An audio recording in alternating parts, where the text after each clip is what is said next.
y la digitalización de señales.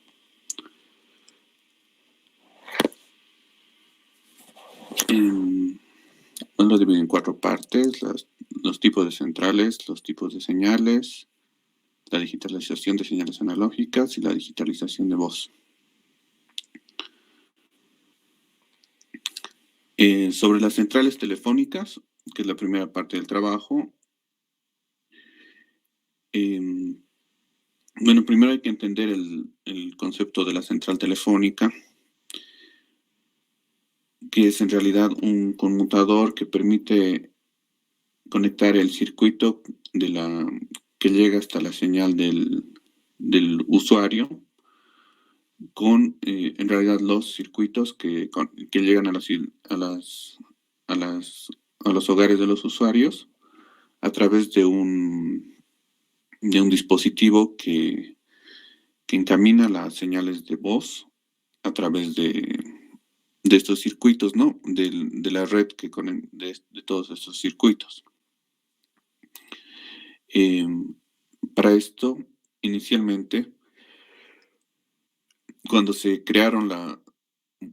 casi cuando se crearon las redes telefónicas, se creó la central manual, que en realidad es una central que permitía la conexión a través de clavijas y que se manejaban por un operador. Estas centrales manuales de conmutación lo que hacían era conectar la llamada, que primero se realizaba desde el hogar hasta la central telefónica y que era atendida por un operador que preguntaba cuál era el destino de la llamada, y luego este operador conectaba el circuito del usuario con el circuito del usuario destino. Entonces, en estos tipos de centrales, como el que se ven en la foto, aunque este es bastante sencillo, en realidad podrían llegar a ser mucho más grandes. Tenían unas clavijas donde se conectaban los cables de cada circuito, y el operador lo que hacía era conectar el circuito que llamaba con el circuito destino. Bueno, como se ve o se puede entender, el trabajo era bastante moroso, ineficiente, y muy costoso, ¿no? Por lo que con el tiempo las redes telefónicas mejoraron, y principalmente el mayor cambio que se hizo fue generar lo que se denominaba como un nuevo lenguaje telefónico, que en realidad era una serie de impulsos que permitían identificar cuál es el abonado de destino al que se desea comunicarse cuando se realiza una llamada. También identificaban cuál era si la línea estaba abierta, si la llamada estaba en proceso o se había conectado, etcétera, ¿no? Entonces, esto permitía que a través de sonidos que se escuchaban por el auricular del teléfono, uno pueda entender los distintos estados de la conexión, y incluso enviar los valores del número del abonado de destino, y comunicarse de forma más automática a través de las centrales que conmutaban las llamadas. Por ejemplo, invitación a marcar, llamada o línea ocupada eran los diferentes tonos que se tenían. Esto dio lugar que se puedan ahora tener centrales electromecánicas, que hay de muchos tipos, que lo que hacían era reconocer estos impulsos, que en realidad eran señales eléctricas, y transferir forma automática o semiautomática la llamada al abonado de destino o incluso cortar la llamada. Habían de diferentes tipos, como los sistemas paso a paso, sistemas de disco rotatorio, sistemas de panel, barras cruzadas y otros, que bueno, lo que hacen, como dice el nombre, son utilizar mecanismos electromecánicos para poder conectar la llamada. Estos fueron los sistemas, los tipos de conmutadores un poco más avanzados que se tenía después de las llamadas de las centrales manuales. En realidad, bueno, sobre este tipo de sistemas hay muchos tipos de conmutadores. Aquí yo los he nombrado de forma general, pero en realidad la gama de tipos de computadores que podía haber era muy amplia y durante un muy largo lapso de tiempo se fueron produciendo este tipo de computadores con diferentes capacidades y con diferentes alcances, por lo que estos conmutadores se usaron por bastante tiempo y su evolución fue larga, ¿no? Pero esto, como indicaba, utilizaron mecanismos electromecánicos para conectar la llamada en base al lenguaje telefónico o a la serie de impulsos que se recibían a través de la red, ¿no? Y posteriormente, aquí me pasé, perdón.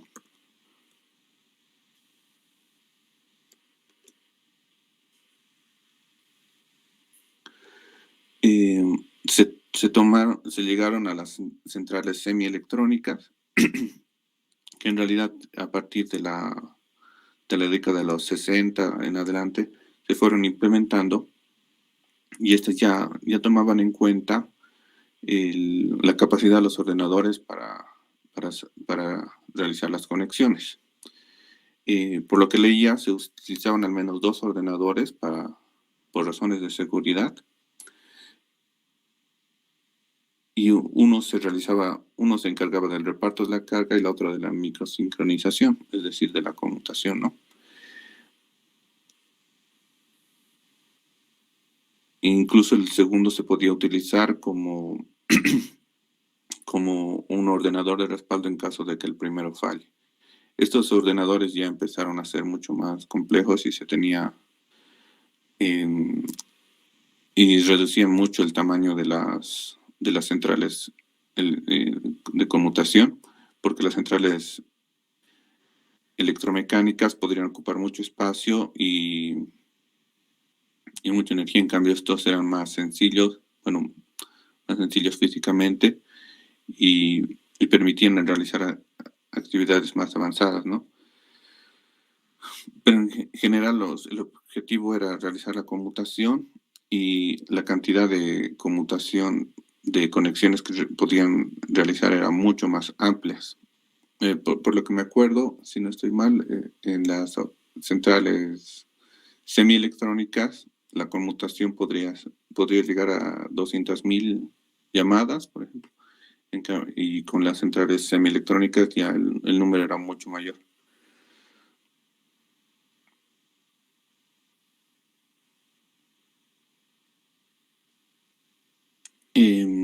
Creo que esa es una visión en general grande de los conmutadores, ingeniero. No sé si quiere que continúe con lo siguiente o... Sí, bueno, Marcelo, está bien. Ha llegado hasta la parte casi de centrales digitales, digamos, ¿no? Pero hay una todavía que no ha tocado, que son las de nueva generación. Las de nueva generación, más o menos se definió todo el esquema, porque ya en las nuevas generaciones de centrales telefónicas ya se habla de las redes de paquetes, ¿no? Ya no son señales. Lo que sucedió hasta las redes de nueva generación, de hecho eso también sucedió en las centrales telefónicas de redes celulares que ya vamos a ver, todo era dirigido a conmutación de circuitos. Esos dos términos tienen que saberlos ustedes diferenciar. Uno se llama conmutación de circuitos y otro se llama conmutación de paquetes. Son dos métodos o dos formas como los sistemas que uno tiene le asignan los recursos para una determinada conexión. Ejemplo, las centrales telefónicas, las tradicionales, todas las que usted ha hablado, hasta antes de la nueva generación, siempre trabajaron en conmutación de circuitos. ¿Qué significa? Significa que cuando el abonado levanta su teléfono, hace todo el proceso de la llamada, que está totalmente establecido, escuchar el tono, mandar los dígitos, etcétera, y escuchar que llame al otro lado, y se levante el teléfono en el otro extremo y empiece la conversación. Toda parte de la central telefónica, el trabajo es crear el canal entre un extremo y el otro. Y en ese proceso, lo que hace es que el sistema le asigna un circuito, o sea, un canal a esa conversación. Y ese canal se va a mantener todo el tiempo que la conversación dure, es decir, hasta que los abonados, uno de los dos lados, en realidad la norma dice que el abonado que llama es el abonado que corta, pero en la actualidad cualquiera puede cortar. Porque eso es programable, ¿no? Entonces, ese canal o ese circuito, por eso se llama conmutación de circuitos, ese circuito no puede ser usado por nadie más de la central hasta que se libere. O sea, el recurso de la central telefónica, en este caso, es asignado a una llamada y, por supuesto, las centrales telefónicas nunca tienen tantos recursos como para que todo el mundo estuviera conectado. Eso ya se hace el análisis de cuántos recursos necesito, digamos. A ver, a los recursos nos referimos a todo lo que está en la planta interna, que se llama donde está la central telefónica. ¿Qué recursos tiene, por ejemplo, para que se den cuenta de qué cosas hay? No estamos hablando de la planta computacional, sino los recursos de la central telefónica como central telefónica. Por ejemplo, un recurso es el generador de tono de invitación de marcado. Ese tono que nosotros escuchamos cuando levantamos el teléfono es un generador de onda senoidal y, por supuesto, tiene una capacidad. No vamos a suponer que los 100.000 abonados que tiene o 150.000 abonados que tiene Cotas, si todos levantaran el teléfono al mismo tiempo, les aseguro que no todos van a recibir el tono de invitación de marcar. ¿Por qué? Porque el tono de invitación de marcar está más o menos calculado de acuerdo a la capacidad o a la forma de cómo se reparte el tráfico en la ciudad de Santa Cruz. Depende de cuánto hablan, depende de varios factores. Los que se encargan de eso son... Eso pasa Eric, en Año Nuevo, ¿no? En Año Nuevo, en Navidad, ¿no? En todas esas zonas, en esas épocas, cuando uno levanta, o igual sucede también en las centrales telefónicas, en las que se llaman las celulares, ¿no? Hay momentos en los que todos los recursos que tienen las centrales ya están siendo usados y el próximo que viene ya no puede. Y bueno, obviamente no se puede comprar o no se puede diseñar un sistema de comunicaciones basado en el pico, ¿no? Porque sería antieconómico. Entonces se hace un análisis, por ejemplo, está demostrado que aquí en Santa Cruz el tiempo promedio de llamadas telefónicas es de 3 minutos en Cotas, ¿no? Más de eso no están. Obviamente eso no significa que no haya llamadas de más tiempo y tampoco significa que haya llamadas de menos tiempo, es el promedio. Entonces con ese promedio se hacen todos los cálculos, ¿de acuerdo?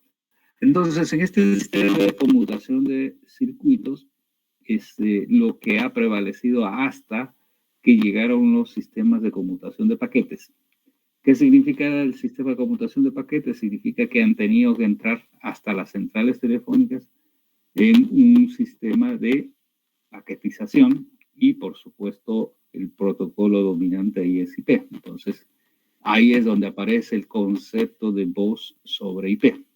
Y bueno, ya metemos la voz en los paquetes y entonces ya podemos hablar de que cualquier elemento que sea que tenga poder computacional podría funcionar como una central, ¿no? Ya eso lo vamos a comentar. Bien, no sé si queda aclarado entonces, Marcelo, hay una generación más que ha sido desarrollada, el concepto teórico ha sido desarrollada en los años 2000, o sea, hace 20 años, no es nueva. Pero en estos procesos de evolución de centrales telefónicas no se puede cambiar centrales como uno quisiera. Uno, porque son caras. Las últimas centrales masivas que se compró en Santa Cruz fueron en 1987, que fueron unas centrales NEC, y recién en los años 2015 creo que empezaron a poner las primeras centrales de nueva generación, que así se llaman, Next Generation Networks, redes de nueva generación, entre las cuales está el proceso de convergencia. Pues, ¿no? El proceso de convergencia significa que todos los servicios deben pasar por un protocolo IP. No se ha completado eso en casi ningún lugar porque las inversiones son muy grandes en todos los sistemas, ¿no? Entonces se trata de que los tres fundamentales servicios, que son datos, video y audio, pasan por una misma red, ¿no? Por una misma red que será una red IP. Pero bueno, pues cuesta deshacerse de lo que uno tiene, ¿no? Entonces no se ha completado aquí ni en ningún lugar. No hay un lugar donde digan que han completado la transición, por lo tanto ahí estamos. ¿Ok? No sé si con eso le queda más. Sí, ingeniero. Entonces estas nuevas centrales pueden manejar más que señales telefónicas, ¿no? Claro, es que el concepto de NGN, por eso se llama NGN, Next Generation Network, o sea, redes de nueva generación. Las redes de nueva generación, como son paquetizadas, ya no se puede hablar de telefonía solo, ¿no?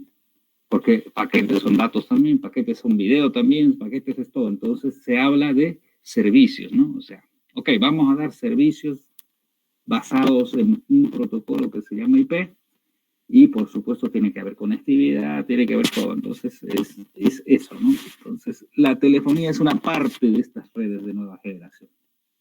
¿De acuerdo? Sí, ingeniero. Ok. Bien, si quiere continuamos con la otra parte de una vez, así lo concluimos y seguimos avanzando un poco. Después hay varias cositas que mirar. Está bien, ingeniero. Bueno, el siguiente tema es la digitalización de señales. Vamos de una vez. Para eso, he hecho un resumen primero de los tipos de señales que existen. Bueno, ¿Ya? de los Bienísimo. dos tipos. Primeramente, de la señal analógica y la señal digital. Como su nombre indica, la señal analógica es un tipo de señal que no tiene una lógica incorporada. En cambio, la señal digital está dirigida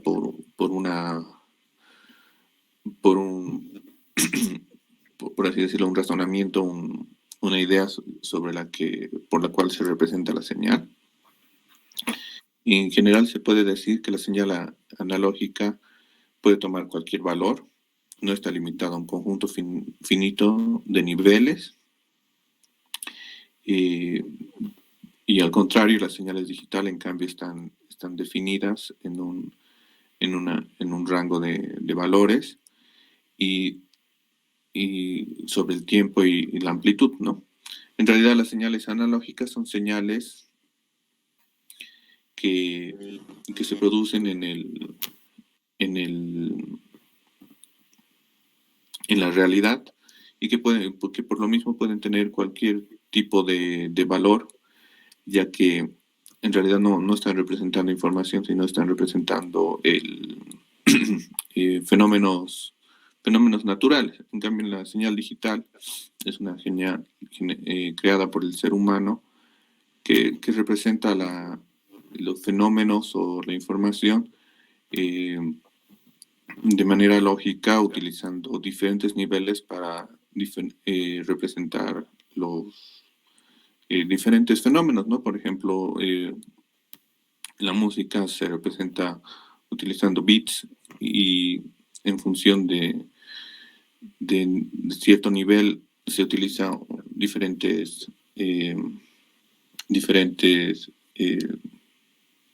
series de bits para representar un valor, ¿no? Y esto se lo puede transferir además las señales digitales a través de ya medios que están adecuados para transmitir este tipo de señal, aunque las señales analógicas, bueno, se pueden capturar, igual terminan convirtiéndose en señales digitales de alguna manera, ¿no? Las señales analógicas pueden tener ruido, pueden ser de diferentes tipos. En cambio, las señales digitales son más manejables y son, digamos, más y tratan de reducir las distorsiones y presentar con mayor precisión lo que se desea representar, ¿no? Y las señales digitales se obtienen usualmente a partir de señales analógicas, que también se obtienen a partir de otras señales digitales, a través de conversores, de un conversor analógico a digital, y también se pueden convertir a analógicas por un conversor que realiza el trabajo inmenso, ¿no? De señales digitales a señales analógicas. Entonces, indicado esto, la tercera parte del trabajo sería la digitalización de señales analógicas, que es el proceso de convertir la señal analógica, que como se ve arriba en el gráfico naranja, se va... Si puede ampliarlo un poco más, amplía un poco más en el ancho de su pantalla, eso es.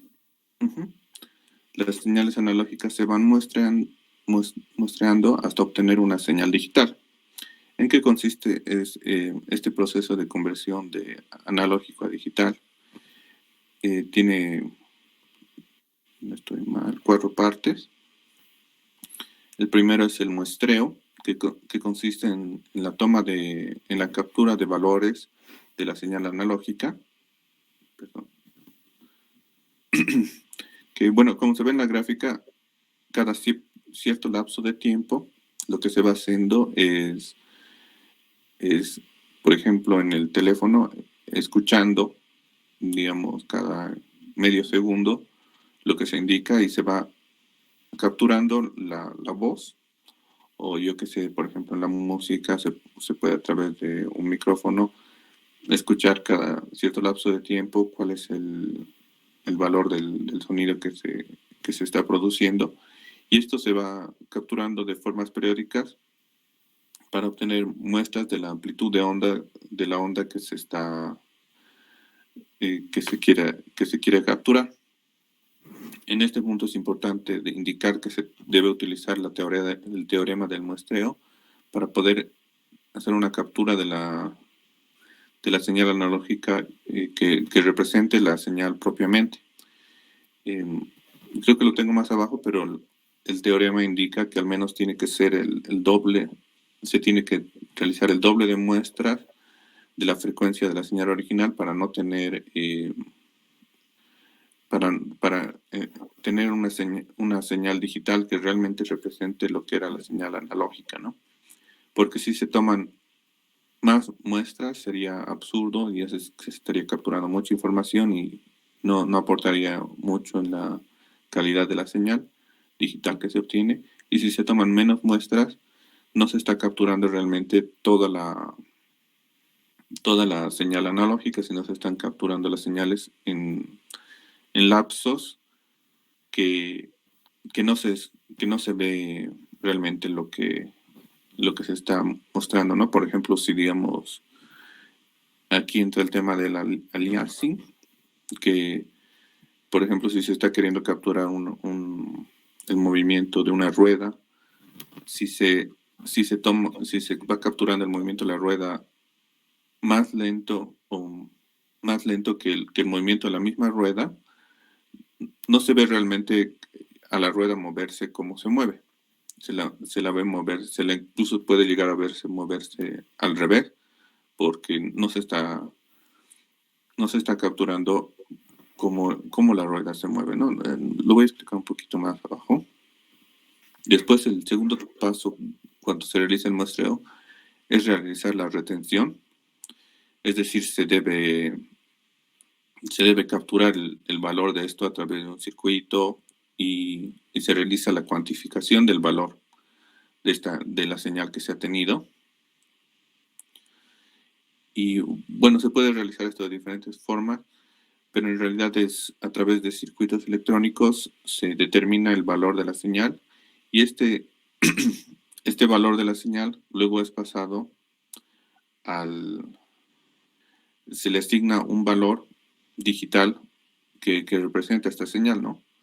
Entonces, por ejemplo, si estamos capturando música, se toma el sonido se cuantifica cuánto es el valor del sonido que se está capturando y se representa a través de un bit, por ejemplo, de un byte, perdón. Entonces, en este byte se está indicando que, por ejemplo, este sonido tiene un valor de 100, digamos, decimal, y este ya se registra como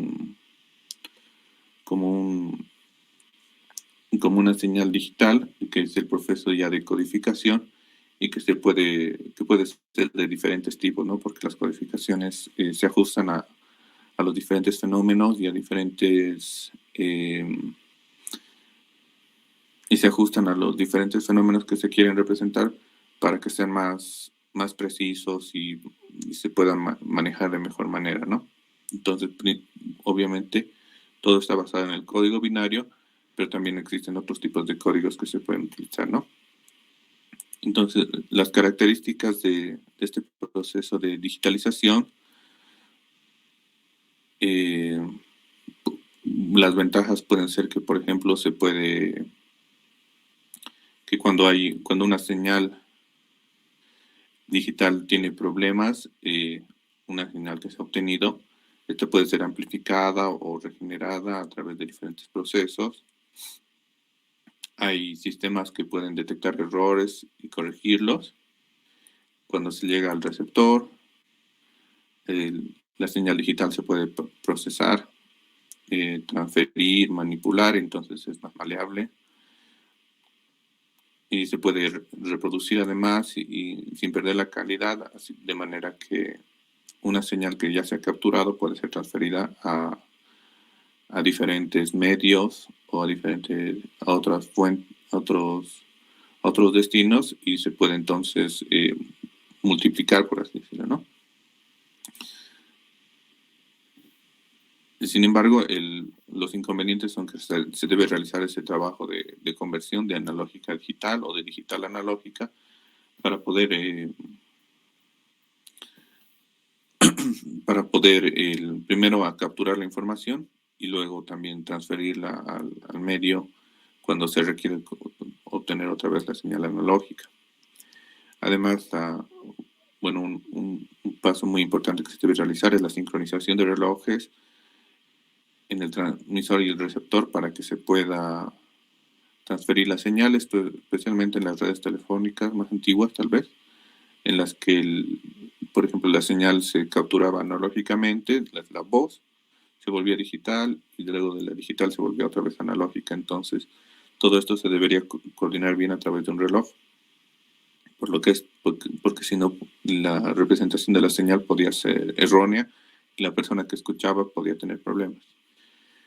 Antes de que continúe, Marcelo, arriba de inconvenientes en el punto ese que usted está poniendo, justo ahí en el último punto de ventajas. Dice, ¿esa parte la entiende, la puede explicar o no la entiende claramente? Dice, la menor medida la señal analógica soporta solo 4 o 5 generaciones. ¿A qué se refiere?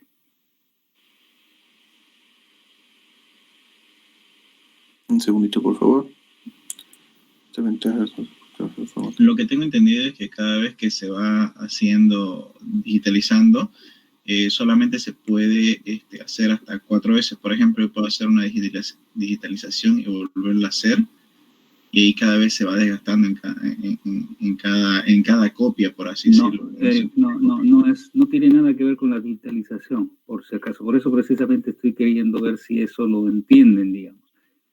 Y lo he visto ya en otros trabajos, parece que en algún lugar está puesto así, digamos, ¿no? Entonces, cuando yo les pregunto si entendieron a qué significa, por qué la analógica tiene como mucho 4 o 5 generaciones, entonces, eso es lo que quiero saber, por eso le estaba preguntando a Marcelo si entiende qué significa eso, para que, o lo aclaramos, pues, ¿no? Sí, bueno, por lo que yo entiendo, es que se refiere a la repetición de la señal. Digamos que cuando se obtiene la voz por primera vez, se digitaliza y se vuelve analógica otra vez. No va por ahí, para que no perdamos el tiempo, no va por ahí. Diga, por favor, ingeniero. Le explico más o menos a qué se refiere. Bueno, uno primero tendría que saber si ustedes conocen los cassettes. Uh-huh. Sí. ¿Conocen los cassettes? Bueno, en la cinta de cassette había una cinta magnética, ¿no? O sea, ya más o menos supongo que lo habrán visto, leído, escuchado, que es una cinta magnética que lo que tienen ahí son unas partes imanadas y cuando pasa por la cabeza se ponen en determinada posición y eso es cuando volvemos a pasar eso por una cabeza lectora, nos genera la onda que se grabó teóricamente, ¿sí? Lo mismo funcionaba en los floppy, o sea, en los floppy disk, que ya no existen en las computadoras, por supuesto. Y lo mismo también ocurría en los DVDs, ¿se acuerdan? Los DVDs, las cintas o sea, todos los medios magnéticos en los que se graba señales analógicas. Los discos antiguos, los de vinilo, por ejemplo, son grabados de manera analógica. Bueno, ¿a qué se refiere esto? Vamos a suponer que yo me compré un cassette original, ¿no? Vendían unos cassettes originales en las tiendas donde vendían música. Me compré un cassette original, no sé, de quién quieran, de los Beatles. Entonces, ese cassette original está grabado y la calidad es muy buena porque es original. ¿Qué pasa si yo le saco una copia? En el proceso de sacarle copia a una grabación analógica, pierdo cierta calidad en la primera copia. Y si a esa copia le saco otra copia, sigo perdiendo calidad. Y entonces esto de 4 o 5 generaciones se refiere hasta cuántas veces yo podría copiar de la copia para que la señal se quede casi inutilizada después de 4 o 5 generaciones de copiar de una señal analógica, es decir, de la copia, de la copia, de la copia. ¿Sí? En 5 generaciones ya se pierde el original, ya no se entiende nada. Por eso es que cuando vendían los cassettes copiados, porque normalmente son pirateados, las señales de los videos y de los audios eran malas. Lo que no sucede cuando le piratean una señal digital. Usted puede copiar la cantidad de veces de la copia, de la copia, de la copia, de la copia de una señal digital y nunca va a perder la calidad. No sé si entienden la diferencia. Sí, se entiende. Eso, a eso se refiere, ¿ok? Lo que pasa es que yo lo vi 2 veces en un trabajo ya en el otro grupo y cuando consulté exactamente tampoco estaba muy clara la idea, digamos, ¿no? A eso se refiere, es decir, a la capacidad de que yo voy perdiendo calidades en las analógicas y en las digitales. No, puedo copiar las cantidades de veces que quiera de la copia, de la copia, de la copia, ¿no? Está bien, ingeniero. Ok. Vamos, bueno, sigamos entonces. El siguiente punto es la digitalización de la voz. Pero un segundito.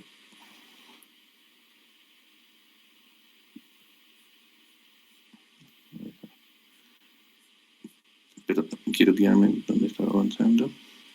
Bueno, la digitalización de la voz, que es la última parte. Como indicaba anteriormente, la digitalización de la voz es igual es un proceso de digitalización que toma también el proceso que también se constituye por el proceso de digitalización de la señal analógica a la digital. Como se ve en el gráfico, lo que se realiza es como la digitalización de la señal analógica, se toma la señal analógica, un muestreador va capturando muestras de esta señal, que en realidad es la voz en este caso, y a través de una frecuencia se las va cuantificando y esta cuantificación luego se pasa a un codificador que la convierte en señal digital, ¿no? Y esta señal, este proceso se llama MIC, modulación por pulsos codificados, y a través de una línea va capturando la señal a lo largo del tiempo. Por lo que recuerdo, la señal se va capturando a 60 kilobits por segundo, que este es un estándar para capturar la señal de la voz propiamente, es decir, se ha realizado la cuantificación para determinar a qué frecuencia se tiene que obtener la voz y como resultado cuál es la el tamaño del el tamaño del archivo digital que se tiene que obtener y No, se Mauricio, obtiene. Marcelo, ahí hay un errorcito, lo corregiremos. A ver, la teoría dice, la teoría de muestreo dice que yo debo por lo menos muestrear, o sea, sacar muestras al menos 2 veces más, o sea, 2 veces la frecuencia que estoy muestreando. En este caso, como es un rango de frecuencias la voz no tiene una sola frecuencia, tiene un rango de frecuencias. Ese rango de frecuencias de la voz humana está entre más o menos 300 Hz y 3400 Hz. Entonces la pregunta cuando yo tengo un rango es, ¿cuál de los valores debo tomar para sacar el número de muestras? ¿El de 300 o el de 3400? Si saco el de 300, deberías muestrear 600 veces, como la teoría de muestreo. Pero si yo muestreo 600 veces, me voy a quedar en muy baja capacidad de muestreo para las frecuencias más superiores. Entonces lo que se hace es aplicar la teoría de muestreo, pero se dice lo siguiente: cuando hay un rango de frecuencias, lo que se tiene que hacer es muestrear por lo menos 2 veces la frecuencia máxima del rango. A ver, en este caso entonces la voz llega a 3400, más o menos. En realidad llega más, pero ya les explico luego por qué se definió 3400. Entonces dijeron, bueno, la teoría de muestreo dice que debemos sacar muestras 2 veces la frecuencia máxima. 2 veces la frecuencia máxima de la voz serían 6800 muestras cada segundo. Ahora, 6.800 muestras no es un número muy interesante para el proceso de digitales, son pues otra cosa. Entonces definieron que si 6.800 eran suficientes, 8.000 eran buenas. Entonces se ha definido 8.000. ¿Por qué? Porque 8.000 da un número exacto, que sería 125 microsegundos. Ya lo vemos. Entonces se saca 8.000 muestras a la voz cada segundo. Y si cada muestra tiene 8 bits, entonces cada segundo se generan estos 64 kilobits. Aparece como base, digamos, en todos los textos. Dice, no, los flujos serán de 64 kilobits. Entonces, es de ahí donde sale la historia de los 64 kilobits. Son los 8.000 muestras multiplicadas por los bits por muestra, que normalmente se utiliza 8 bits por muestra. O sea, un byte, como se llama. Y de ahí Claro, ¿ya? Creo que me estoy confundiendo. Sí. Ok, perfecto, continuemos. Sí, no hay problema. Bueno, entonces la digitalización de la voz, como indicaba y como usted explicó, también consiste en la conversión analógica a digital, la digitalización analógica, y, y se utiliza este procedimiento, ¿no? MIC, para convertir la señal desde la señal analógica hasta una señal digital, realizando el muestreo, la cuantificación y la codificación.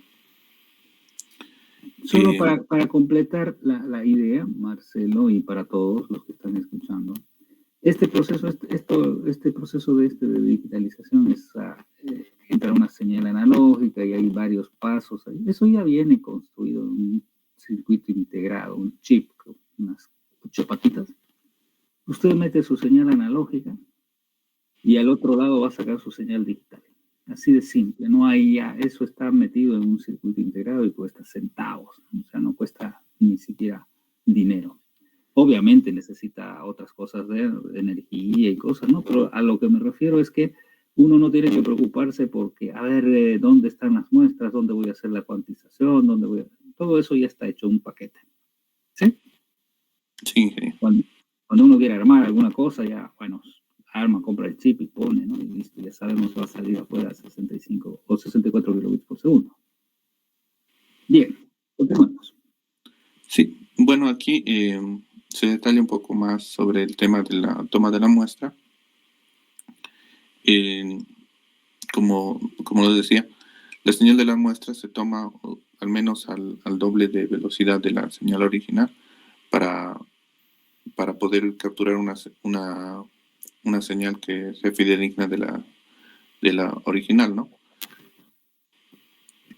Entonces lo que se obtiene son una serie de impulsos que van representando la señal analógica que es continua en una señal discontinua, discreta, que se pretende que represente correctamente la señal y su forma original, para que de esta manera se capture realmente la señal. Pero esto no siempre se lo obtiene correctamente, por así decirlo, o la toma de muestras no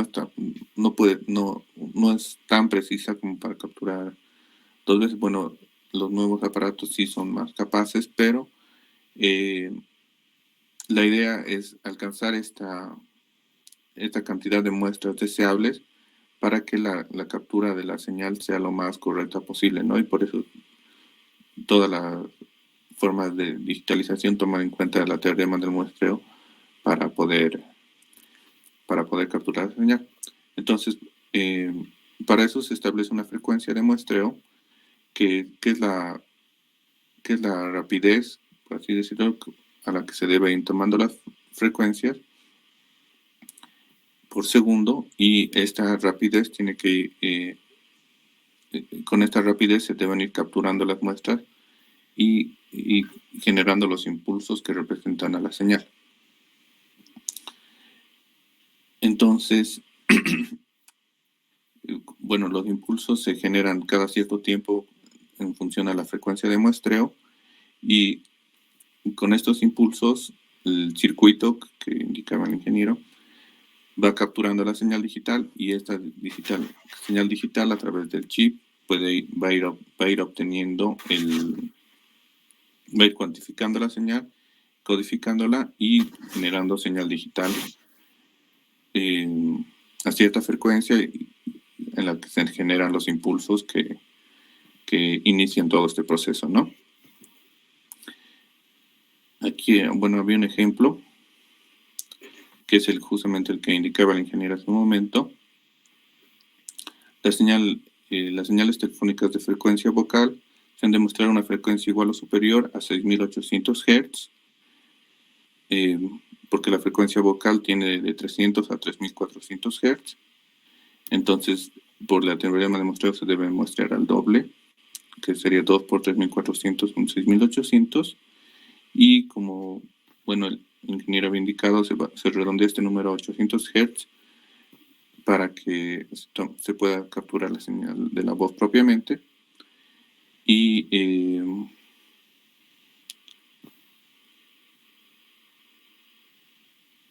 en un tiempo de 125 microsegundos se van generando los impulsos,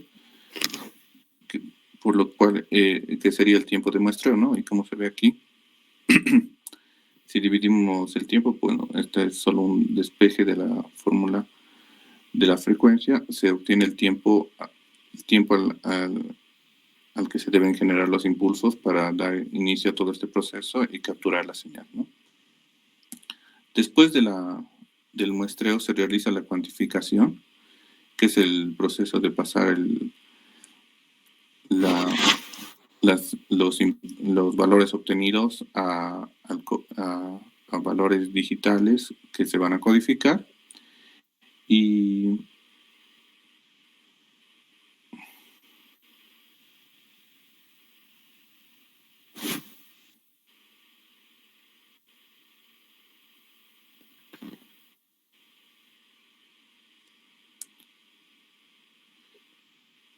bueno, aquí se está entrando un poco en más detalle, que se tiene un intervalo sobre el cual se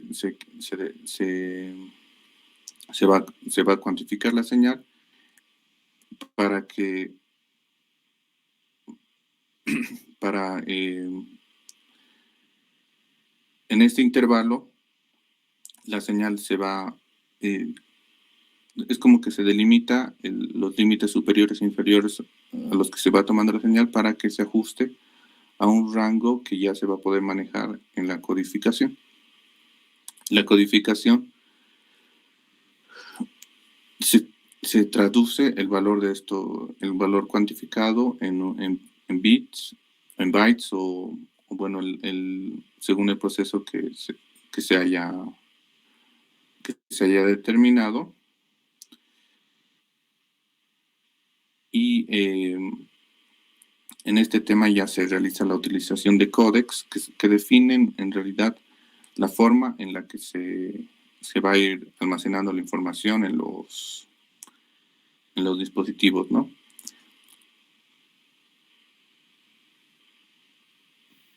Bien, solo para Esto último.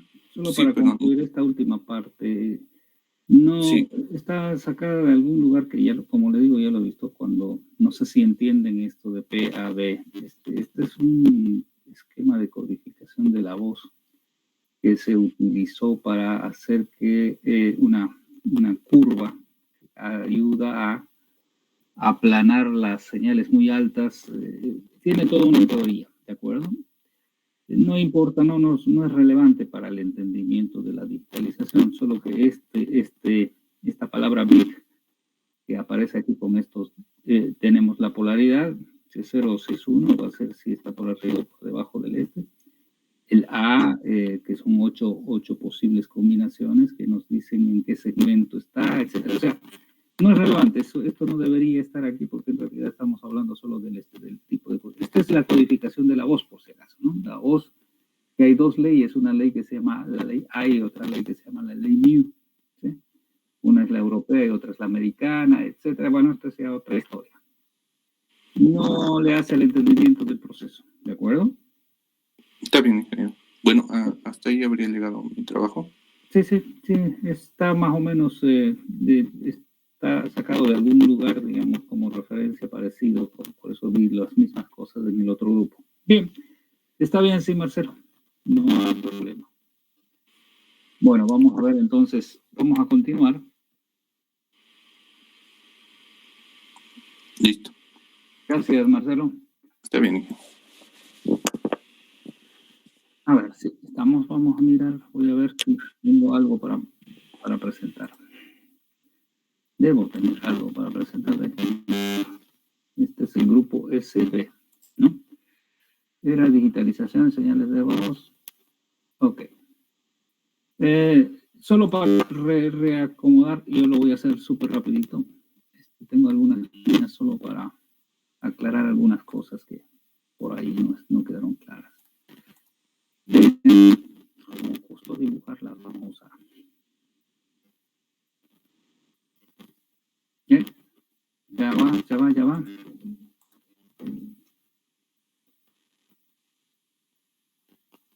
Ya.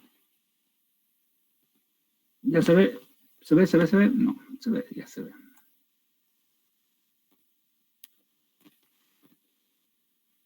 Sebastián, ¿ve la pantalla? Sí, ingeniero, ¿sabe? Sí, se puede ver, ingeniero. Bien, gracias.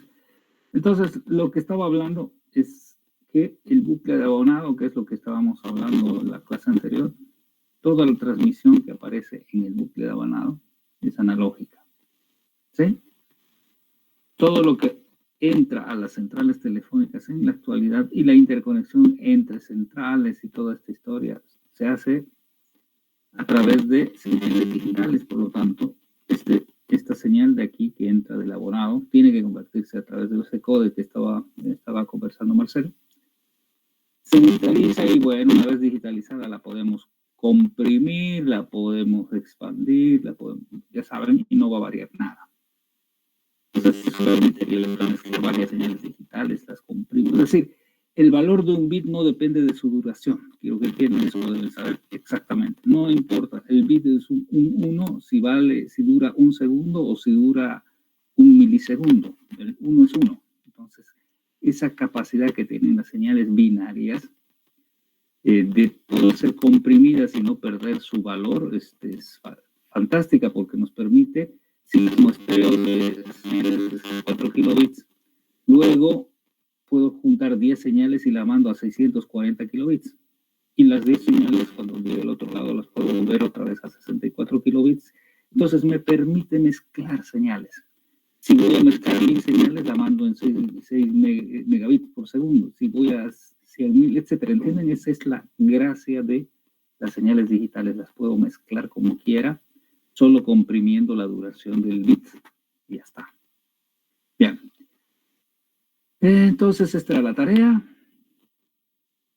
Y aquí es más o menos la historia de la cuantización, ¿no? La cuantización es después de sacar las muestras, la señal original tiene un valor,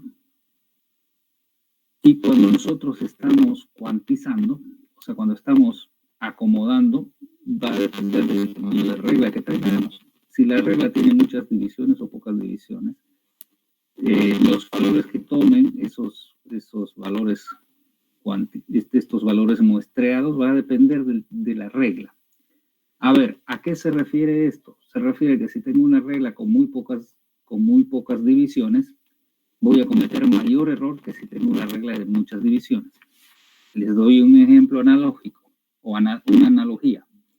Cuando usted va a pesarse en una balanza, si la balanza le dice, mira, yo peso y mi precisión son kilos, es decir, no le va a dar ninguna otra información excepto kilos. Entonces usted pesa 46 kilos, 47 kilos, 48 kilos, no puede, o sea, esa balanza no le da otro valor porque está graduada en kilos. Pero eso no significa que usted pese 46 kilos, porque si lo pesáramos en una balanza de mejor precisión, posiblemente pese 45 con 583 gramos. La precisión es la que nos da la finura, ¿no es verdad?, del peso. Entonces, en este caso es lo mismo. La precisión es la cantidad de divisiones entre esta regla, que como una regla, yo la pongo como una regla para que se entienda, que es la cantidad de combinaciones que yo puedo usar para que este valor lo refiera ya y lo convierta en un valor binario, pues por supuesto, ¿sí? Entonces, si yo para las mismas cantidades de elementos pongo reglas diferentes, por supuesto voy a cometer menos error cuando la regla sea más tupida, o sea, que tenga más divisiones. Es lo mismo que les estaba hablando del peso. Si yo les doy una pesa que solo es de kilos, ustedes van a cometer un determinado error. Es decir, ya dice que peso 45, pero en realidad no puede que no esté pesando 45, puede que esté pesando 44.8 y la pesa la está redondeando a 50, o puede que esté pesando 50.4 y lo redondea a 50. Entonces hay un error que se comete, ¿sí? Ese error es siempre la mitad de la escala. A ver, si yo peso 40.5, ¿me lo va a poner en 40 o me lo va a poner en 41? Si es 0.5, bueno, ok. Pero si es 51, me lo sube arriba. Si es 49, me lo baja abajo. Y si es justo 44.5, el sistema define si va para arriba o para abajo, no sé. Pero finalmente el error que comete, el máximo error que se comete en estas cosas es lo que se dice la media escala. Entonces, si yo tengo algo de mayor precisión, vamos a suponer que tengo una pesa que me tiene 1 gramo de precisión. Entonces, cuando usted se pese, de seguro va a tener ese valor más o menos medio gramo. ¿Se entiende lo que quiero decir? Cada vez que yo uso una escala más precisa, cometo menos errores, lo cual es obvio. Entonces, cada vez que yo escojo una escala o una regla con mucho más valores, cuando haga la conversión voy a ser más preciso. Y al ser más preciso, ¿qué significa? Que cuando yo regenere la señal, el otro extremo, la voy a regenerar con mejor precisión. Va a ser casi parecida al original, nunca será igual que el original. ¿Por qué? Porque se van a cometer errores. Dependiendo de la escala, se van a cometer errores. No importa que sean mínimos, pero va a haber errores. ¿Se entiende eso?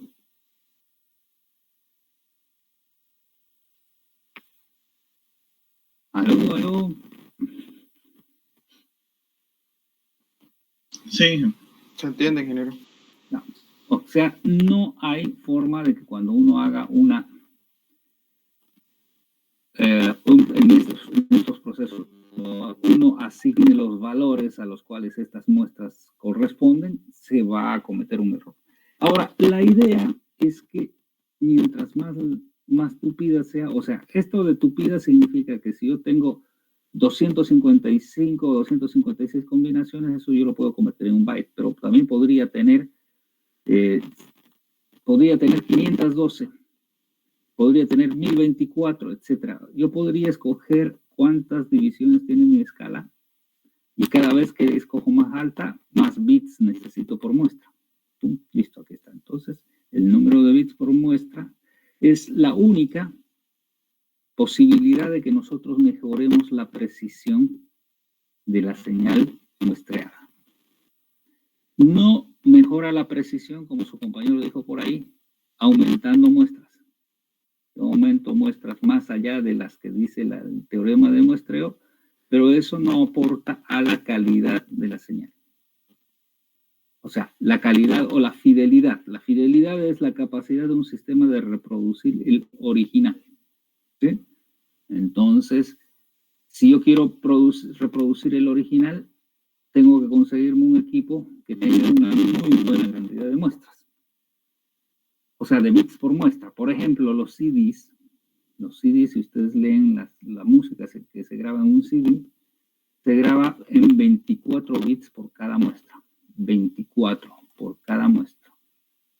Entonces, eso significa que tengo una escala de 2 elevado a la 24. Por lo tanto, significa que yo cometo muy poco error. Mientras que en la voz, la escala que usamos, el número de bits que usamos en la voz estandarizada es 8 bits por muestra. Y eso tiene una razón porque el oído humano no distingue de un nivel 200 a un nivel 201, digamos. No hay gran cosa porque el oído funciona de una determinada manera, ¿no? Entonces, en la voz no es tan dramático, pero en la música, donde hay otros elementos que no son solo la voz de la persona, ¿no? Un violín, un piano, un bombo, un qué sé yo, una flauta, un flautín, el viento, las olas, todo es lo que es acústico, tiene diferentísimas frecuencias. Por lo tanto, si uno quiere recrearlas, necesitamos tener la mejor fidelidad posible. Y para obtener fidelidad necesitamos incrementar el número de muestras. El número de bits por muestra, no el número de muestras. ¿Ok? ¿Eso que quede claro? Vean. Y aquí hay una curva, que esta es la que quiero comentar un ratito. Esta curva se llama curva sofométrica. Así, sofométrica. Y es una curva que se las cuento un ratito rapidito para que entiendan. Esta es una curva está en logarítmica, ¿no? O sea, es una escala logarítmica. Aquí empieza en 20 Hz y termina en 20 kHz. Este extremo es 20 kHz, frecuencia en Hz, dicen. Y aquí hay una escala desde 0 hasta 120, 130, 140 intensidades en este eje, que son los decibeles, es decir, la potencia de la señal. Lo que están haciendo aquí en este dibujo es, están haciendo una curva, van a sacar una, los que estudiaron esto, van a sacar una curva en función de la potencia de la señal versus la frecuencia de la señal. Bien, entonces yo les voy a comentar cómo más o menos se hace esto, por si acaso lo hacen los audiómetras, o ¿cómo se llaman estos señores que hacen el estudio de los oídos para ver si usted todavía escucha? ¿Ya? Ok. Entonces, ¿qué es lo que hace cuando uno va? Esta es la respuesta del oído humano, ¿sí? A sonidos. Entonces, ¿qué es lo que hace? Dice, bueno, mira, ¿sabe qué? Uno va a donde el audiometrista, creo que es así se llama, el que le hace el análisis de los oídos, ¿no? Y le dice, bueno, mira, ¿sabe qué? Le voy a poner una señal a 20 Hz. Le ponen unos audífonos, no sé, tapado el oído derecho porque eso se hace oído por oído. Entonces le dice, mira, le estoy poniendo una señal a 20 Hz. ¿Escucha algo? No. Entonces voy a subirle potencia. Escucha. No escucho nada, porque a los 20 Hz nadie escucha nada. Ok, está bien. Luego se pasa a 25, 30, no, depende, ¿no? De cuántos pasos, no va a ser Hz por Hz. Entonces, ahora le voy a poner 30 Hz. Sí, aquí escuchar, no. voy a subirle de potencia, escucha, cuando usted escuche me avisa, sí, que se ve. Entonces, pum. Hay un lugar, hay una potencia a esa frecuencia en la cual el oído empieza a recepcionar la información, es decir, el sonido que le están pasando. Entonces dice, sí, escucho, sonito, pero escucho. A ver, le voy a aumentar y empieza a sonar un poco mejor, empieza a sonar mejor. Llega un punto que a la misma frecuencia, ya llega un punto en el que ya no solo es no solo se escucha muy bien y muy fuerte, llega un punto en el que ya llegamos a una zona que ya molesta.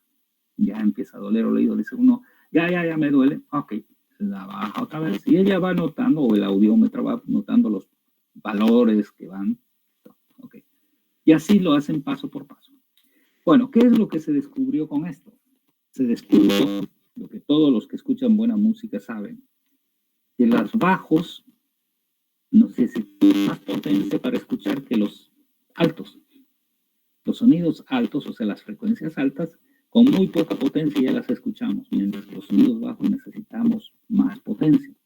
Por eso es que los equipos de música de calidad tienen un ecualizador. ¿Qué es el ecualizador? Amplifican más los bajos y atenúan un poco los altos para hacerlo flat, o sea, plano, para que todos los valores tengan la misma potencia y el oído lo escuche bien, digamos. ¿Entienden? Más o menos va por ahí. Pero eso es cuestión de gustos. Entonces, aquí en esta curva se ha generado una curva genérica. Por supuesto, no todos se escuchan de la misma forma. Entonces, esta curva genérica dice, bueno, ¿saben qué? El grueso de la humanidad escucha, esta es la curva, que son más o menos de esta forma, y ya le empieza a doler cuando empieza a tener una energía o una intensidad, una potencia de 120, 130, 140 decibeles, y es imposible. Todo lo que está debajo de esta curva es lo que se llama infrasonoro, es decir, no lo escucho. Sé que por ahí está generándose un sonido porque yo lo tengo, pero no lo escucho. Infrasonoro. Esta curva es la curva, la parte baja es el inicio de la audición. Y existe un tope acá arriba, que es esta curva de arriba, que es la curva o unos valores que tienen de manera genérica, que se llama, es el nivel donde empieza el dolor. Por eso es que cuando la gente trabaja en ciertos lugares donde hay mucho ruido, tiene que usar unos tapones en el oído, porque si no, se daña el oído, ¿no? Tiene potencias sonoras muy altas, por ejemplo, en los aviones, cerca de los aviones, etcétera, el sonido está por encima de los 100 decibeles. Bueno, hay una zona que se llama zona de confort. Esa zona de confort es un lugar que está en el medio de la panza de esta curva. Esa zona de confort es la que uno puede estar sin ningún problema, escuchar música, hablar, conversar, etcétera, y no interviene. Entonces, una zona de confort, los valores que vienen de 0, 10, 15, 20, hasta 120 decibeles, ustedes los pueden revisar y van a ver que en una oficina el ruido aproximadamente está entre 60, 70, 80 dB. Y otra cosa que también van a notar es que cada vez que ustedes compran algún equipo, cualquiera sea, y que genere algún tipo de ruido, por obligatoriedad ellos deben decir cuánto ruido genera. Entonces, cuando usted se compra, por ejemplo, una impresora láser o una impresora que se llama de agujitas, esas que suenan, en la hoja técnica dice cuántos decibeles genera. Entonces, uno con eso ya sabe si lo puedo tener dentro de la oficina cerca de mí o me va a molestar y va a hacer mucho ruido y mejor lo ponemos en algún otro lugar, etcétera, etcétera. Bien, ¿queda claro esta idea? Esta es la curva de la respuesta del oído humano en función de las señales que recibe. ¿Por qué esto es importante? Porque aquí también, dentro de esto, está metido, ¿sí?, el concepto de que la voz, esto es del sonido, todo esto que está aquí es del sonido, pero sin embargo la voz del ser humano no está en todo el rango del sonido que empieza en los 20 Hz y termina en los 20 kHz. Está en un rango un poco más pequeño. Que bueno, en realidad nadie puede hablar a 20 Hz. Nadie puede hablar a 30 Hz. Lo que se ha visto es que más o menos arranca en los 200, 300, bueno, algunos pueden 100 Hz, 150, pero no llegamos a más allá de 3.500, 4.000 Hz. De hecho, este concepto es el que usaron los señores que diseñaron las centrales telefónicas. ¿Qué hicieron? Bueno, ya con esto más o menos se dan idea, entonces la voz está en el rango, bueno, por mucho que querramos hablar suavito, vamos a hablar debajo de ese valor no suena nada y tampoco podemos gritar tanto como para que causemos dolor, excepto de que le gritemos cerquísima del oído. No sé si han hecho alguna vez cuando eran muchachos jóvenes, chicos, va a uno y le grita en el oído y le duele, ¿no? Es porque el emisor está muy cerca del receptor y llegamos a un valor de intensidad muy fuerte que hace que le duela, ¿no? El oído. Bien. Por supuesto, si sacamos las curvas de hombres y de mujeres en respuesta de frecuencia, la curva de los hombres es esta celeste, que quiere decir que las frecuencias bajas tienen más energía en los hombres, mientras que en las mujeres un poco las frecuencias más altas. ¿Qué significa eso? Las mujeres son más, ustedes saben, ¿no? O sea, son más agudas sus voces, entonces eso significa que si sacáramos nosotros las curvas serían diferentes de los hombres que de las mujeres. Pero, como para esta cosa se tiene que ver de las personas, que en general hombres y mujeres, lo que hicieron estos señores en un principio, hace muchos años, definieron, oye, realmente qué ancho de banda tiene la voz. Y entonces dijeron, bueno, empieza menos de 300, sí sabemos, pero el precio, fíjense la razón, ¿no? El precio de los circuitos eléctricos que se usaban en la época, bobinas, capacitores, ¿no?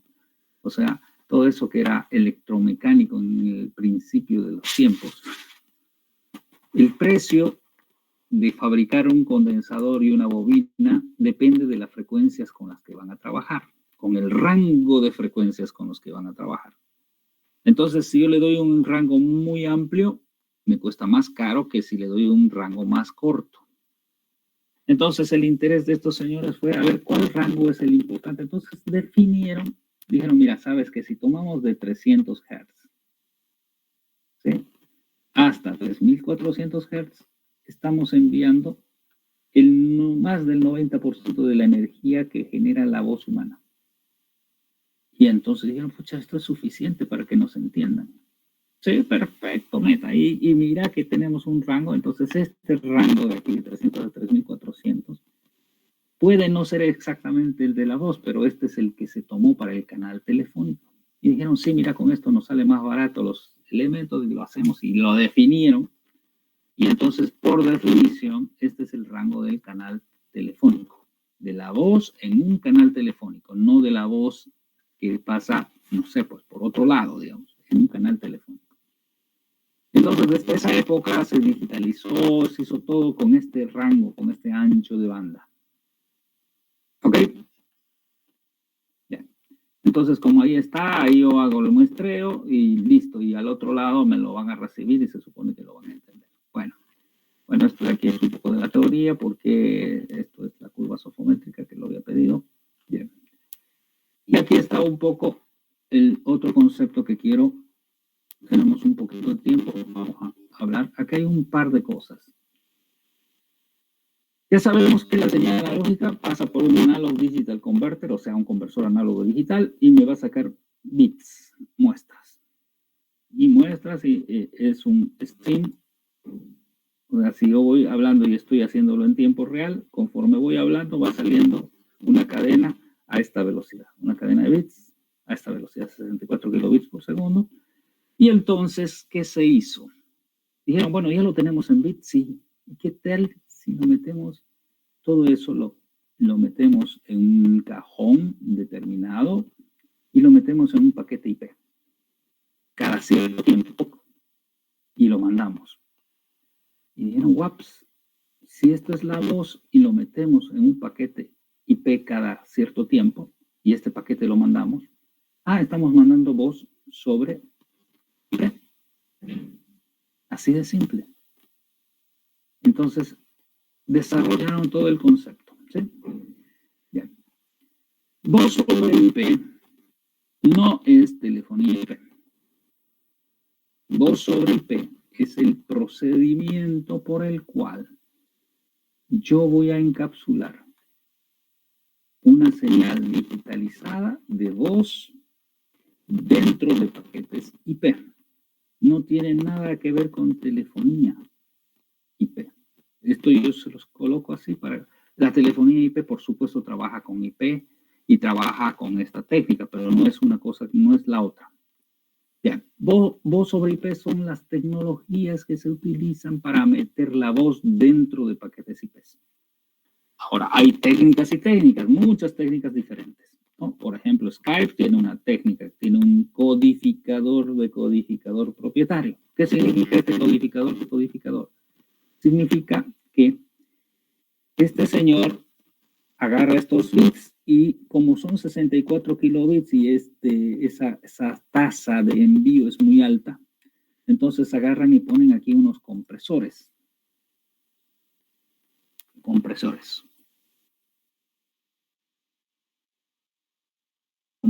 de audio, por supuesto, en este caso de los bits. Vamos a poner en color. Estos compresores, y no solamente son compresores, por supuesto, codificadores también, compresores codificadores. Los compresores codificadores lo que hacen es, estos 64 kilobits lo tratan de poner en el menor tamaño posible y con alguna técnica o algún algoritmo y lo meten dentro del paquete IP. Entonces, esos se llaman códecs de forma genérica. A esto le llaman los códec. Bueno, estos códec, codificador, decodificador, son las cosas que van cambiando conforme va pasando el tiempo y son las técnicas que utilizan diferentes. Por ejemplo, Skype tiene su códec propietario, no lo ha dado ni siquiera, ni nadie sabe cómo funciona. El Messenger tiene su propio códec, el WhatsApp tiene su códec y aparecen otros códecs más. Por ejemplo, el PCM se llama G711, pero hay otros códecs, técnicas de compresión, G722, 726, 723, 729, 7... Todas estas son técnicas y de hecho, la que más se usa es la técnica GSM, que es la que utiliza el celular. ¿Qué es lo que hacen estas técnicas? Lo que acabamos de afirmar. Ven cómo la comprimen, la ponen de mejor manera y la meten dentro de un paquete IP. ¿Para qué? Para que ya una vez que está paquetizado y metido en un paquete IP, la pueda despachar por una red de paquetes. Y en el otro lado, ¿qué hacen con eso? No lo sé. Pero lo obvio es que hagan el proceso inverso para recuperar la voz que está metida en el paquete IP. ¿Sí? A eso se llama voz sobre IP. Voz sobre IP es solo el proceso de meterlo en un paquete IP, mandarlo por una red de paquetes, que llegue al otro lado, lo recuperamos. De hecho, la voz sobre IP primero se trabajó de máquina a máquina, de computador a computador. ¿Por qué? Porque es un proceso computacional más que de telecomunicaciones. Dijeron, mira, tenemos micrófono, tenemos parlante en la máquina, tenemos un multimedia, sí, ¿y qué tal si hacemos tal cosa? De hecho, después de que sucedió que empezaron a aparecer códecs y toda esa historia, apareció otro señor que es interesante, que lo van a leer, y es este señor. Este señor, no sé si lo han conocido o lo han leído en algún lado, un muchacho joven todavía, solo tiene 44 años, pero hace más de 20 años, hace 15 años, Mark Spencer, este chico, desarrolló una de las centrales telefónicas más populares que existen en el nivel IP, que se llama Asterix. Él desarrolló Asterix. Por supuesto, él desmitificó el asunto porque hasta esa época las centrales telefónicas, o sea, la telefonía IP, solo era desarrollada por las grandes empresas como NEC, como Nokia, como Ericsson, como cosas así, ¿no? Y él lo que logró es decir, bueno, si este es un proceso computacional, nosotros tenemos los paquetes en IP, no veo por qué no lo pueda hacer una máquina, una PC. Y de hecho, él fabricó el software Asterix Y una máquina PC puso unas tarjetas especiales, por supuesto, unas tarjetas que se llaman FXS, FXO, que por supuesto deberían entender ustedes. Si no lo entienden, sería bueno. Hay dos términos que se utilizan en telefonía, FXS y FXO. Por supuesto, estos valores, FXS es, para que sepan, es lo que nos llega a la casa del usuario, es decir, un cable que nos va a dar a nuestro teléfono energía y lo va a hacer funcionar, porque ustedes saben que el teléfono de cotas no requiere estar enchufado a ninguna energía, recibe energía, recibe señales desde la central, entonces quiere decir que lo que me entrega la señal se llama FXS. Lo que recibe, o sea, cuando yo recibo algo, ese puerto se llama FXO. Entonces, esto es muy parecido a lo de TLC, digamos, ¿no? Uno suministra algo y el otro recibe algo, ¿sí? Entonces, uno es FXS, el otro es FXO. Todas las centralitas telefónicas tienen el mismo concepto que las centrales grandes, ¿se acuerdan? Hay unas centralitas que se llaman PBX o privadas. Las centralitas privadas tienen a su entrada donde uno conecta las líneas de cotas o de lo que sea, las líneas entrantes que le llaman esas. Entonces, la central tiene puertos FXO, que son las que entran, por donde entran las líneas, y la centralita suministra líneas FXS para conectarla a los teléfonos. Entonces, esas son dos tipos de interfaces que se utilizan así para este. Entonces, ese señor Mark Spencer, que se hizo fabricar o él las fabricaría, y eso es otro verso, tarjetas para PCs que tengan estas interfaces. Es decir, él recibía las líneas de la telefónica y él él las conectaba a varios teléfonos dentro de la empresa y empezaba a hacer, y aquí en medio de este proceso desarrolló su famoso Asterisk, ¿no? Famoso digo porque realmente todo el mundo lo usa, ¿eh? En marcas, en formas, en las TICs, en no sé qué, en no sé cuánto. Todos esos elementos son basados en Asterisk. Todas las centralitas telefónicas privadas están basadas en Asterisk, ¿sí? Entonces, ¿qué es lo que hizo? Él dio un paso más. Ya se tenía voz sobre IP, ya se tenía todas las técnicas de compresión, etcétera. Entonces él dijo, ¿y por qué no hacemos telefonía IP? Para hacer telefonía IP tengo que tener los elementos que hagan lo mismo que hace una red telefónica convencional. Pero lo vamos a hacer en un computador. Ya está. Y eso es lo que hizo este señor Mark Spencer, ¿no? Lo ven ahí, joven todavía, y cuando empezó a hacer eso era muy, muy joven. Ok. Bueno, esto no es tanto. Bien, yo creo que hasta ahí, a ver cómo estamos de tiempo, creo que ya estamos. Necesitamos... esto de aquí no está en el contenido de la materia, por si acaso, el voz sobre IP. ¿Por qué no? Me pregunten por qué no está metido en el contenido de la materia. Está muy antiguo ya. Es un extra que yo se los doy para que más o menos tengan ustedes idea y no, ¿no? La telefonía y... Bien. ¿Qué nos queda para seguir avanzando? Hay muchos temas todavía. Entonces, tarea 15. Esto no lo vamos a poner, es muy simple ya. A pesar que es bueno que esto no va a ser la tarea, yo voy a meter otra tarea aquí. La tarea, no sé qué número queda. ¿Qué número? 13. Ya, muy bien. Creo que hay un tema muy importante.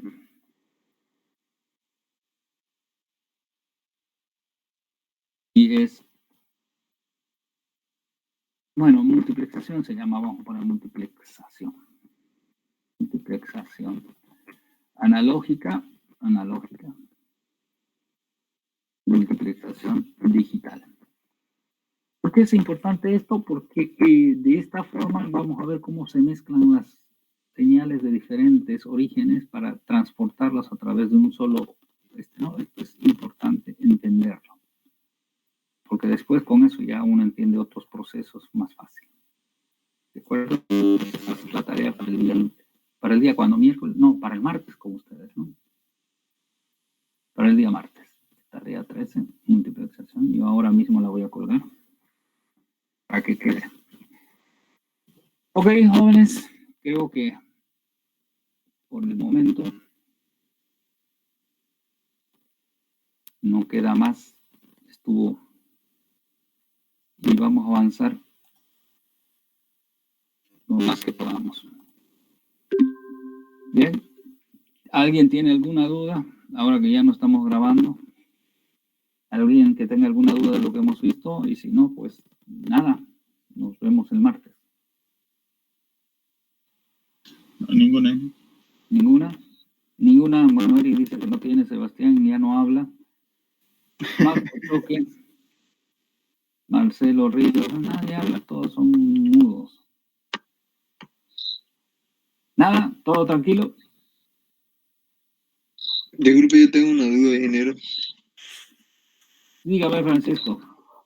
En el momento en que, por ejemplo, cuando yo trabajo con telefonía IP y quiero arrendar una línea, esa dirección IP que se me agrega a mi teléfono, ¿es una pública o privada? Puede ser cualquiera. Depende cómo lo tenga. Si usted arrienda, depende cómo lo tenga el proveedor. Que usted tenga telefonía IP es indiferente si es con público o con privado. Un poco habría que ver cómo es la red que tiene el proveedor. Nada. Se puede dar privadas o se puede dar públicas. Es como que el proveedor agarra y lo natea, digamos, ¿no? Es la IP que te dé lo que sea. Claro, depende de como lo quieran ver, digamos. Eso no es relevante para el proceso. Eso es otro tema. La asignación de IPs no tiene nada que ver con telefonía. No sé si entienden a lo que me refiero. La asignación de IPs es del protocolo IP y de cómo se reparten las direcciones y todo lo demás. Telefonía IP es, bueno, ya tienes conectividad en IP, sí, bueno, metemos por ahí la voz y listo. Son dos cosas diferentes, no sé si entiende, Francisco. Sí, entonces la asignación IP era el anterior tema que pasamos, ¿no? Claro, es decir, cómo se reparten las direcciones, si son por DHCP, si son privadas, si son públicas, si son nateadas, si no son nateadas. Eso dependerá de cada red que tenga el proveedor o el que esté armando. Si usted está queriendo armar, usted hace su decisión, ¿no? De decir, bueno, yo lo voy a hacer de esta manera. Porque lo único que queremos para que funcione telefonía IP es tener conectividad IP. O sea, no puede tener telefonía IP si no tiene la red IP funcional. ¿Sí?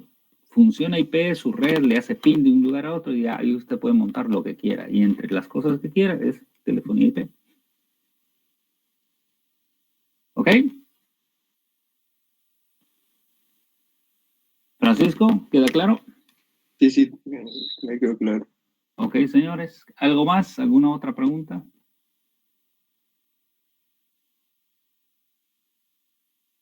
Nada por aquí, nada por allá. Jorge Homero BS, nada. Por el momento no, ingeniero. Bueno, ok. Nos vemos entonces el día martes, jóvenes. La publico la clase ahora mismo. O la clase, digo, la tarea. Ok. Bien, gracias. Hasta luego. Gracias. A usted, ingeniero. Hasta luego. Chao, ok.